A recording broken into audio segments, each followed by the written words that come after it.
কুমিল্লা ফতেবাজার ইউটানে এই প্রাইভেট কারটি লরির তলে, এই নাম্বারের প্রাইভেট কারটি লরির তলে। আমরা এখনো পরিচয় পাওয়া যাচ্ছে না। 3 জন স্পট ডেড, 1 জন মহিলা, 2 জন পুরুষ। সবাই এই নাম্বারের গাড়িওয়ালা 7 জন, 1 জন মহিলা, 7 জন পুরুষ স্পট ডেড। এই যে কুমিল্লা ফতেবাজার ইউটার্ন পল্লী বিদ্যুৎ সংলগ্ন একটা সিএনজি সহ এই গাড়ির নাম্বারটি পরিচয় জানা যাচ্ছে না। আপনারা দ্রুত এই গাড়ির যদি কোনো নাম্বারটা জেনে থাকেন তাদের ফ্যামিলিকে আপনারা জানান পরিচয়। আমরা জানতে পারছি না পরিচয়টা জানার জন্য। দ্রুত আপনারা একটু কাজ করে শেয়ার করে দিন, দ্রুত শেয়ার করে দিন।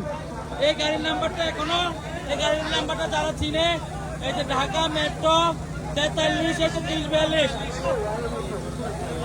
সমিতির 2 এর উপরে কুমিল্লা পল্লী বিদ্যুৎ সমিতি সংলগ্ন কুমিল্লা ফতেবাজার বিশ্ব রোড কুমিল্লা পল্লী বিদ্যুৎ সমিতির সামনে ইউটার্নে সবাই এই গাড়িটির নাম্বারটি দ্রুত জানার জন্য আমরা সকলের শেয়ারে সহযোগিতা চাচ্ছি, তাদের পরিবারকে জানান দেওয়ার জন্য।